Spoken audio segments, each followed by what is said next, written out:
Buenos días, señores alumnos. El tema que vamos a ver hoy, vamos a analizar lo que es el parto. El parto desde un punto de vista general. No vamos a hacer hincapié si es un parto en presentación cefálica o podálica, etc. Vamos a empezar viendo lo que es el parto de un modo de vista general.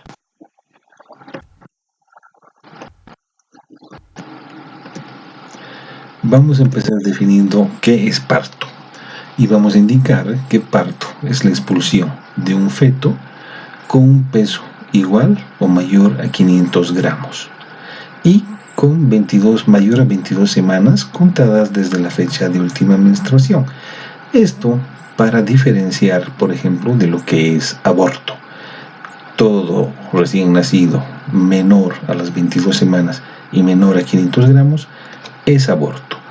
Todo feto expulsado con un peso igual o mayor a 500 gramos o mayor a 22 semanas se considera como parto. ¿Cómo clasificamos el parto? El parto podemos clasificarlo de varias formas, desde varios puntos de vista. Una de esas clasificaciones es según la edad gestacional. Así podemos decir que el parto pretérmino o parto prematuro es aquel que ocurre entre las 22 semanas de gestación y las 36 semanas de gestación. Acá vamos a hacer una pequeña diferenciación hablando del parto inmaduro, es decir, el parto pretérmino con producto inmaduro, que es el que ocurre entre las 22 semanas de gestación y las 27 semanas de gestación. Diferente de aquel parto que ocurre entre las 27 semanas de gestación y las 36 semanas de gestación, que es el parto prematuro propiamente dicho. Segundo, tenemos el parto de término, que es aquel parto que ocurre entre las 37 semanas y las 41 semanas de gestación. Y el parto posttérmino, que es aquel que ocurre posterior a las 42 semanas de gestación. Otra forma de clasificar el parto podemos indicar que es según su comienzo. Tenemos, por ejemplo, el parto espontáneo, que es aquel parto que comienza sin la intervención de agentes externos, a diferencia del parto inducido, que es aquel que se inicia por la intervención deliberada de agentes externos, por ejemplo, la administración de oxitóxicos o de prostaglandinas. Según la evolución, ¿cómo podemos clasificar el parto? El parto, según la evolución, podemos clasificarlo en un parto normal o eutóxico, que es aquel que evoluciona dentro de límites fisiológicos durante su evolución, y el parto distóxico, que es aquel que presenta alguna alteración durante su evolución. Y también podemos clasificarlo según su terminación. Y tenemos los partos, por ejemplo, de terminación espontánea, que es aquel que finaliza bajo la acción de fuerzas naturales, a diferencia del parto de terminación artificial, que es el que termina bajo acción manual o instrumental, por ejemplo, la aplicación de un forceps. ¿Cuál es o a qué se debe la iniciación del parto? Vamos a ver a continuación numerosas teorías que nos indicarían cómo se inicia un parto. La primera teoría, tenemos la teoría físico-mecánica y neuroendocrina del parto, la cual nos dice que el crecimiento uterino y el fetal al final del embarazo son distintos. Es decir, el crecimiento uterino es limitado por la elongación de la fibra muscular, a diferencia del crecimiento fetal, que puede seguir creciendo más allá de lo que pueda elongarse la fibra muscular. El crecimiento uterino aproximadamente se da hasta las 36 semanas, en cambio el crecimiento fetal puede ir mucho más allá. Esto va a dar una sobredistensión uterina, lo cual va a estimular a los vasoreceptores y por una estimulación también se va a estimular el hipotálamo con la consiguiente liberación de oxitocina. Esta liberación de oxitocina va a producir una dilatación cervical y del segmento inferior, lo cual a su vez va a producir estímulo de la hipófisis y mayor liberación de oxitocina. Otra teoría, evidentemente, es la teoría de la oxitocina. Y nos dice que al final del embarazo, aproximadamente en la semana 36, hay un incremento en los receptores de oxitocina. Y este incremento por los receptores de oxitocina se debe también a que esta edad gestacional corresponde a un aumento de la cantidad de estrógenos circulantes en la madre. Los receptores estrogénicos normalmente aumentan o se incrementan por otro fenómeno también hormonal, que es la disminución de la progesterona. Tenemos otra teoría, que es la teoría de la deprivación de la progesterona. ¿Qué nos dice esta teoría? Nos dice que normalmente la progesterona tiene una acción sobre la membrana celular. Esta acción es destabilizadora de la membrana celular. La progesterona estabiliza la membrana celular miometrial. Sin embargo, al final del embarazo, semana 36, los estrógenos incrementan, la progesterona baja, por lo tanto, también disminuye la estabilidad de la membrana celular y la fibra uterina se hace mucho más sensible a cualquier estímulo que pueda provocar su contracción. Otra teoría es la teoría de las prostaglandinas. De una forma general se dice que las prostaglandinas no son tan importantes en el inicio del trabajo de parto, pero sí en el mantenimiento de la actividad uterina. Y se dice que las prostaglandinas se producen en una cantidad extra a nivel del miometrio y a nivel de la decidua por un proceso inflamatorio también al final del embarazo, es decir, a partir de la semana 36.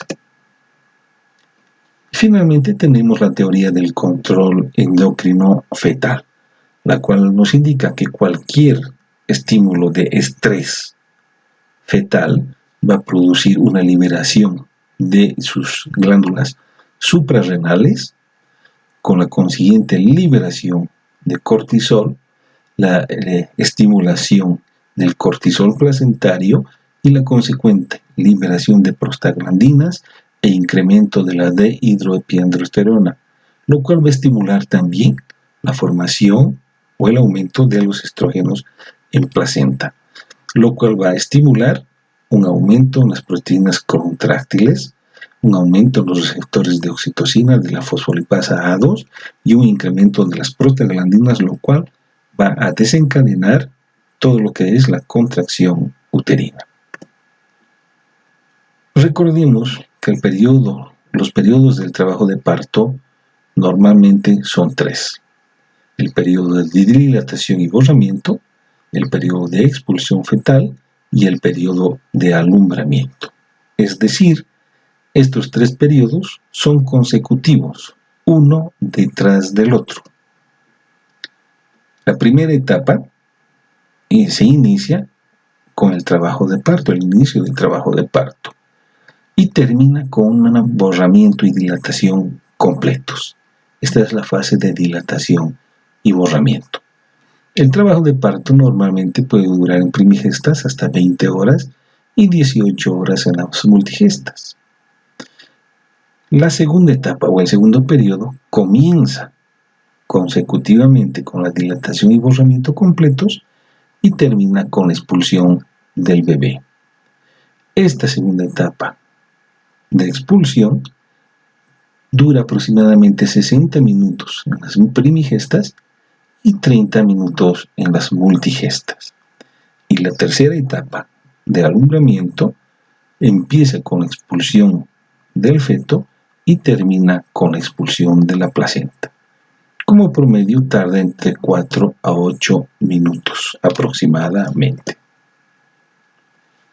Como ya lo hemos dicho, el primer periodo de dilatación y borramiento se inicia cuando hay una dilatación de 2 centímetros y va hasta los 10 centímetros de dilatación y un borramiento del 100%. Normalmente, esta primera fase de dilatación y borramiento Tiene una fase latente, que es desde el inicio de las contracciones hasta los 4 centímetros de dilatación. Normalmente, en las nulíparas, esta primera fase latente puede durar hasta 20 horas. En cambio, en multíparas, hasta 14 horas. Y luego tiene una fase activa, que va desde los 4 centímetros hasta alcanzar los 10 centímetros de dilatación. En mujeres nulíparas, tenemos que calcular que la fase de dilatación es aproximadamente 1 centímetro por hora, mientras que en las multíparas es 1 centímetro por hora. El segundo periodo se inicia con el cuello completamente borrado y dilatado, es decir, 10 centímetros de dilatación, 100% de borramiento, y termina con el nacimiento del bebé. El tiempo promedio, como ya lo hemos indicado en este periodo, es de 1 a 2 horas en primíparas y se reduce en las multíparas a 30 minutos. Y el tercer periodo del trabajo de parto o alumbramiento se inicia desde el nacimiento del bebé, desde la expulsión del bebé, hasta la expulsión de la placenta. Como término promedio, va de 8 a 15 minutos. Vamos a entrar a analizar un segundo concepto que es importante y vamos a ver lo que es trabajo de parto. Y decimos que trabajo de parto son un conjunto de fenómenos fisiológicos que tienen por objeto la salida de un feto viable a través de los genitales femeninos. ¿Cuáles son esos fenómenos fisiológicos del trabajo de parto? Tenemos los fenómenos activos y los fenómenos pasivos.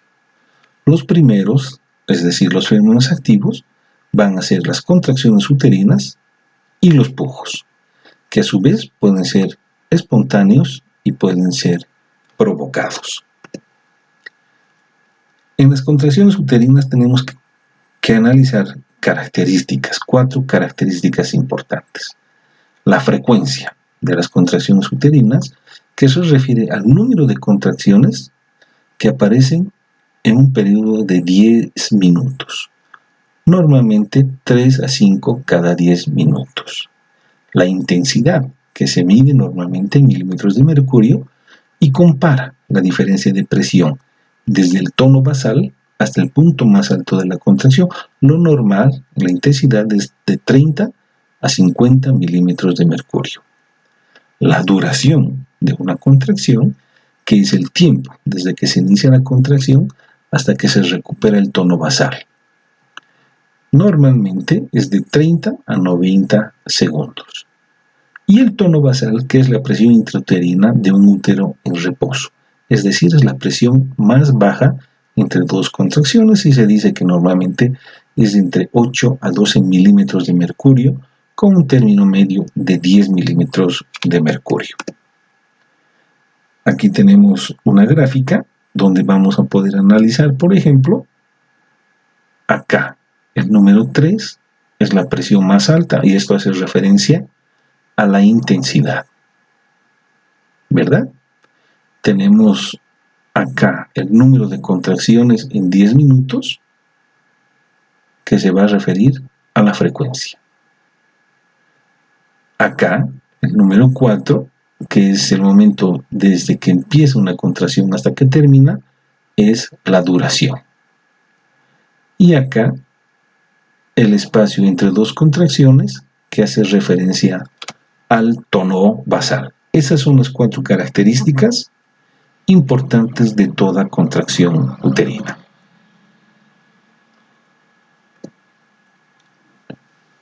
La contracción uterina tiene un origen. La onda contráctil normalmente tiene un origen. Normalmente tenemos que considerar que a nivel del útero hay 2 marcapasos a nivel de los cuernos, uno derecho y uno izquierdo. La onda contráctil generalmente se origina a nivel de uno de esos 2 cuernos. Tiene una propagación que es descendente, siempre de arriba hacia abajo del útero, y desciende a una velocidad de 2 centímetros por segundo. De aquí nace un concepto que es el triple gradiente descendente de la contracción, y se refiere a que las contracciones son más duraderas, son más intensas en el fondo uterino y son descendentes, es decir, se dirigen hacia el segmento inferior y hacia el cérvix. Yendo ya a hablar del segundo fenómeno activo, los pujos. Hemos dicho que se dividen en pujos espontáneos y pujos provocados. Los pujos espontáneos normalmente se producen cuando la paciente cierra la glotis. Tienen la característica, la facilidad de elevar la presión abdominal en sumatoria a lo que son las contracciones uterinas. En cada contracción uterina se calcula que hay de 2 a 6 pujos, lo cual se eleva la presión intraabdominal en 120 milímetros de mercurio, elevan la amplitud en 60 milímetros de mercurio y aumentan la duración aproximadamente en 5 segundos. Normalmente estos pujos son espontáneos. De una forma general, debemos indicar a nosotros, a la paciente, que ninguno de los pujos, ni espontáneos ni provocados, mejor no se deben realizar en el momento si es que no hay contracción. Los pujos dirigidos, que son los que nosotros ordenamos a la paciente, son conducidos por el médico, siempre, al igual que los pujos espontáneos, a glotis cerrada, y tienen la finalidad principal de incrementar la presión intrauterina 50 a 100 milímetros de mercurio más respecto a lo que es la glotis no cerrada. Cualquier perturbación de intercambio feto-materno es mayor cuando la paciente puja si es que no hay contracción, y esto nos puede traer algunas consecuencias en la hipoxia fetal. ¿Cuáles son los fenómenos pasivos? Habíamos hecho un conjunto de fenómenos y habíamos hablado de los dos fenómenos activos, que eran las contracciones y los pujos. Ahora vamos a hablar de lo que son los fenómenos pasivos del trabajo de parto. ¿Y cuáles son los fenómenos pasivos? Tenemos el desarrollo del segmento inferior, la dilatación y borramiento, la dilatación del segmento cervical de la vagina, la expulsión de los limos o el tapón mucoso, la ampliación del canal blando vaginal, la formación de la bolsa de las aguas. Vamos a comenzar hablando de lo que es el desarrollo del segmento inferior. El segmento inferior en la mujer embarazada se denomina así, a diferencia de la mujer no embarazada, en quien tenemos el istmo.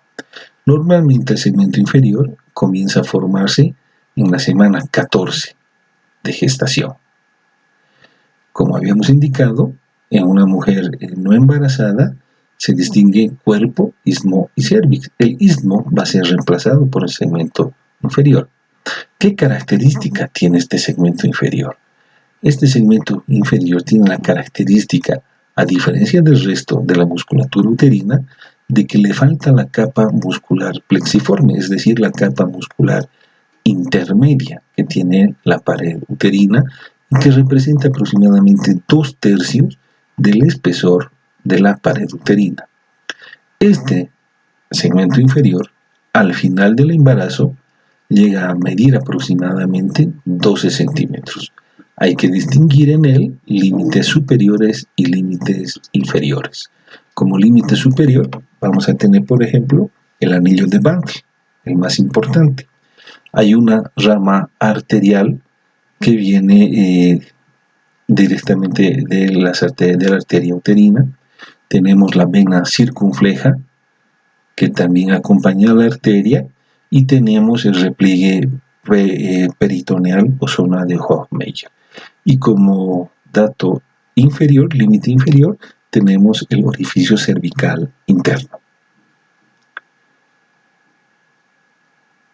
Habíamos dicho que otro fenómeno son los fenómenos de borramiento y dilatación. ¿A qué se refiere? Se refiere básicamente a la apertura que existe del cérvix durante el trabajo de parto. Ustedes pueden ver aquí en las láminas, este es un cérvix completamente cerrado, y conforme va avanzando el trabajo de parto, el orificio cervical interno se va abriendo y eso nos va a dar la dilatación en centímetros que nosotros podemos mensurarla a través del tacto genital según también el diámetro de nuestros dedos examinadores. Vean cómo el espesor, el grosor y el largo del cérvix va desapareciendo y va aumentando la dilatación y va aumentando también el borramiento, hasta que al final del trabajo de parto el cérvix se encuentra completamente dilatado y completamente borrado, es decir, 10 centímetros de dilatación y 100% de borramiento. La dilatación de la inserción cervical de la vagina también es un fenómeno pasivo y se refiere a que el anillo vaginal que rodea normalmente al cuello se dilata antes que el cérvix logre su dilatación completa, es decir, igual que el cérvix dilata producto de las contracciones, el anillo vaginal que rodea al cuello también dilata. No es necesario que llegue la presentación a este lugar para producir dilatación, sino que se produce como consecuencia de las contracciones uterinas. La expulsión de los limos o expulsión de tapón mucoso para muchos es el inicio del trabajo de parto. Normalmente cuando empieza la dilatación cervical, el tapón mucoso que se encuentra en el conducto endocervical se elimina. Este tapón tiene la característica de ser un elemento bastante denso. Se divide normalmente en 3 partes. Una parte exterior, en contacto con la vagina, a nivel del orificio cervical externo, bastante contaminado por la presencia de gérmenes, parásitos, hongos, etc. a nivel vaginal. Una parte interna totalmente aséptica en relación con el orificio cervical interno y una parte intermedia que es parcialmente contaminada. ¿Cuál es la función principal del tapón mucoso? Su función principal es la de defensa, es decir, impedir que agentes externos logren entrar a la cavidad uterina. Otro fenómeno pasivo es la formación de la bolsa de las aguas. Normalmente, durante las contracciones del trabajo de parto, se despegan las membranas amniocoriales de la pared uterina. Se desprenden a nivel principalmente del orificio cervical interno, donde nosotros podemos valorar a través del tacto y podemos encontrar bolsas planas, bolsas cilíndricas si es que se encuentran en el conducto endocervical, piriformes si se encuentran saliendo del orificio cervical, o en reloj de arena muchas veces si se encuentran a nivel de vagina. Muchísimas gracias, espero que la clase haya sido de su agrado. Cualquier consulta, por favor, con sus docentes. Muchísimas gracias.